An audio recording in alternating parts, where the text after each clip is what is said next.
24 फरवरी 2022 से जारी रूस यूक्रेन युद्ध 3 सालों बाद भी नहीं थमा।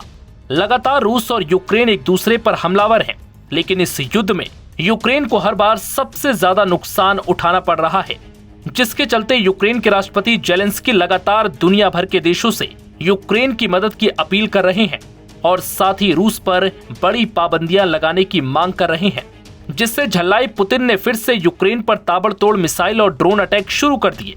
इस बीच अब यूक्रेन के राष्ट्रपति जेलेंस्की का मिजाज थोड़ा बदला हुआ नजर आया। यही वजह है कि जेलेंस्की ने रूस की तरफ सीज फायर का हाथ बढ़ाया है। जेलेंस्की का कहना है कि वो अगले हफ्ते युद्ध विराम पर बातचीत कर सकते हैं। दरअसल यूक्रेन के विदेश मंत्री एंड्री सिबिहा ने जेलेंस्की को एक रिपोर्ट सौंपी है, जिसमें कई मुद्दे शामिल हैं। जेलेंस्की का कहना है कि उनकी सरकार अंतर्राष्ट्रीय प्रतिबंधों पर भी तेजी से काम कर रही है। बीती शाम देश को संबोधित करते हुए यूक्रेन के राष्ट्रपति जेलेंस्की ने कहा, रूस फैसला लेने से कतरा रहा है।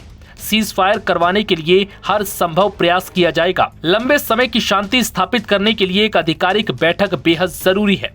जंग के बीच हाल ही में यूक्रेन के पूर्व रक्षा मंत्री ओमेरेव को राष्ट्रीय सुरक्षा एवं रक्षा परिषद का दारोमदार सौंपा है। उन्हीं की अगुवाई में रूस और यूक्रेन के बीच सीज फायर की बात शुरू हुई। हालांकि दोनों देशों के बीच पहले दौर की वार्ता विफल रही। दरअसल सीज फायर की शर्त में रूस ने यूक्रेन के सामने कई बड़ी मांगे रख दी, तो वहीं यूक्रेन ने भी रूस के द्वारा कब्जा किए गए यूक्रेन के 4 क्षेत्रों को वापस सौंपने की बात कही। हालांकि रूस ने ये मानने से साफ इनकार कर दिया।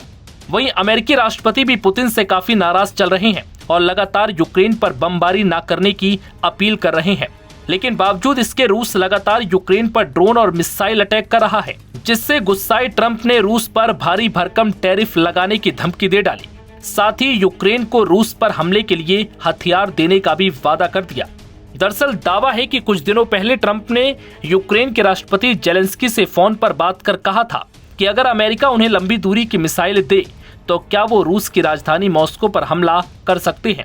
हालांकि बाद में ट्रंप ने यू टर्न लिया और जेलेंस्की से रूस पर हमला न करने की बात कही।